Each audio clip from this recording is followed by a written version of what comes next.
Hi friends, welcome to our YouTube channel. అందరూ ఎలా ఉన్నారు? ఈరోజు అయితే మీ అందరికి ఒక మంచి వీడియోతో అయితే మీ అందరి ముందుకైతే వచ్చేసాను. ఈరోజు మన వీడియో వచ్చేసేటప్పటికి డోకుపర్లో ఉన్న శ్రీ వెంకటేశ్వర స్వామి గుడి అయితే మీ అందరికైతే చూపించేస్తున్నానండి. ఇప్పుడు మనం చూస్తున్నది అయితే తీసుకు గుడికి ఒక ఎంట్రన్స్ అనమాట. చాలా అంటే చాలా బాగుంటుంది. అసలు చూడండి, అసలు ఎంట్రన్స్ ఎంత ఓపెన్గా ఉందంటే ఇంకా లోపల టెంపుల్ అయితే ఎంత విశాలంగా ఉంటుందో కూడా మీకైతే ఈ పాటికి అర్థమైపోయి ఉంటుందండి. ఇప్పుడు మనం వెళ్తుందనమాట. మనం చూస్తుంది మెయిన్ ఎంట్రన్స్కి అనమాట. ఆ ఎంట్రన్స్లోకి మనం వెళ్ళాలంటేనే చాలా ఉంటుందన్నమాట. కానీ చాలా రిలాక్స్డ్గా కూడా వెళ్ళొచ్చు. అసలు ఇదిగోండి, ఇక్కడ నుంచి మనం లెఫ్ట్ తిరిగేసి ఫస్ట్ మనం గుడిలోకి వెళ్తున్నాం అనుకోండి. ఫస్ట్ మనమైతే కాళ్ళు కడుక్కుంటాం కదండి, అలాగే ఇక్కడ కూడా అనమాట. వాటర్ ఇలా పెట్టేసేసి ఇట్లా ఉండిద్ది అనమాట. కానండి ఇట్లా ఉంది కదా అని చెప్పి పాకుడు పట్టి జారుతుంది కానీ మాత్రం అనుకోవద్దు. చాలా అంటే చాలా వాటర్ కూడా చాలా ఫ్రెష్గా ఉంటాయి అనమాట. అలా కాలు కొడుకుంటే అక్కడైతే స్వామివారు ఉంటారు, అక్కడ కూడా దండం పెట్టుకొని అలా దాని ఎదురుగానే అయితే కొబ్బరికాయ కూడా కొడతారండి. కాదు, అక్కడ కొబ్బరికాయ కొడతానికి నాకు వీడియో తీయడానికి అయితే కుదరలేదు. అలా కాళ్ళు కొడుకొని అలా ముందుకు వెళ్ళామనుకోండి. అఫ్కోర్స్ మనం గుడికి వెళ్తున్నాం అనుకోండి, పూలు అగరబత్తులు అన్నీ తీసుకొని వెళ్తాంగా దీపారాధన చేయడానికి. అలా ఎక్కడ పడితే అక్కడ చేస్తే మిగతా వాళ్ళకి కూడా ఇబ్బంది పడకుండా ఉండడం కోసం వాటికి అయితే అరేంజ్మెంట్ అయితే చేసేసారండి. ఇదిగోండి, ఇక్కడ జ్యోతిలు వెలిగితే వెలిగించుకోవచ్చు, దీపం పెట్టుకోవడానికి అన్ని విధాలుగా పర్ఫెక్ట్గా అనేది బాగా పెట్టేశారండి. ఇక్కడ ఇలా దీపం పెట్టుకొని అలా కొంచెం ముందుకు వెళ్ళామనుకోండి, ఇక్కడ స్వామివారిది నామం అయితే ఉండేది పెద్దదిగా. చాలా అంటే చాలా బాగుంటుంది అనమాట. ఇక్కడ అలా చూసుకొని అక్కడ అలా దండం పెట్టుకొని అలా కొంచెం ముందుకు వెళ్ళామనుకోండి, అక్కడ వచ్చేసేటప్పటికి నరసింహస్వామిది అనమాట.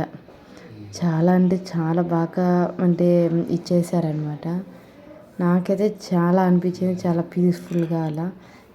ఇది వచ్చేసేటప్పటికి టెంపుల్ అనమాట. మన గుడికి వెళ్తే ప్రదక్షిణం చేస్తాం కదండి, ఈ ప్రదక్షిణం చేయడానికే ఎంత విశాలంగా ఉందన్నమాట. ఇది వచ్చేసేటప్పటికి మళ్ళీ అలా అందాక నరసింహస్వామి చూసాం కదండి, అలా చూసి కొంచెం ముందుకు వచ్చేసేసామనుకోండి, ఇక్కడికి వచ్చేసేటప్పటి వరకు రాముల వారు అలాగే హనుమంతుల వారు కూడా ఉంటారనమాట. అక్కడ హనుమంతుల వారికి మనం చక్కగా చూసి దండం పెట్టుకొని, రాముల వారికి అలా దండం పెట్టుకొని అలా మనం కొంచెం ముందుకు వచ్చేసామనుకోండి, మళ్ళా కూడా ఇంకొక స్వామివారి అయితే మనం దర్శనం చేసుకోవచ్చు. అసలు నాకైతే ఇక్కడ చాలా అంటే చాలా బాగా నచ్చింది. ఎందుకంటే ఆ ప్లేస్ కానీ అదంతా కూడా అలా దర్శనం చేసుకొని అలా ముందుకు వస్తూ ఉంటే ఇంకా తర్వాత మనకి కృష్ణుడిది అయితే ఉండిద్ది అనమాట.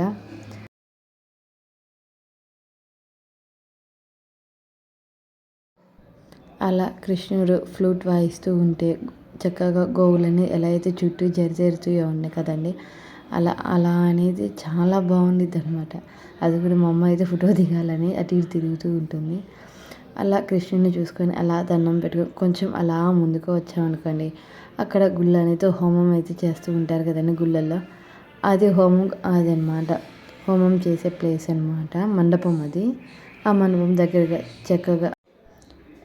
దగ్గర చక్కగా వెంకటేశ్వర స్వామి వాళ్ళ యొక్క ఉంటారనమాట. వెంకటేశ్వర స్వామి, పద్మాదేవి అలాగే గోదాదేవి కూడా ఉంటారు అక్కడ. అలా చూసారు కదండి, ప్లేస్ అనేది ఎంత విశాలంగా ఉన్నది.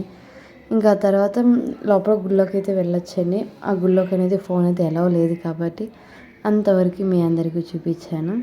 ఇంకా అలా అయిపోయిన తర్వాత బయటకు వచ్చేసిన తర్వాత చక్కగా మనకి గంట కొట్టడానికి పెద్దదన్నమాట, పెద్ద గంట ఉండిద్ది. ఆ గంట కొట్టేసి మేము అలా ముందుకు వచ్చేసామండి.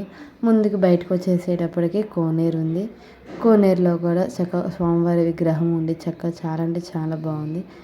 ఇంకా అలా బయటకు అలా వస్తామంట. ఆ బయటకు వచ్చే మార్గంలో మనకి భోజనశాల కూడా ఉంటుంది. మనకు వచ్చే దానిలోనే దర్శనం చేసుకొని బయటకు వచ్చేటప్పుడు భోజనానికి మనకి టికెట్స్ కూడా ఇస్తారండి. అలా భోజనం చేసుకొని అలా రిలాక్స్గా బయటకు అయితే రావచ్చు. ఇదండి ఈ వీడియో అయితే మీ అందరికీ నచ్చితే ప్లీజ్ లైక్, షేర్.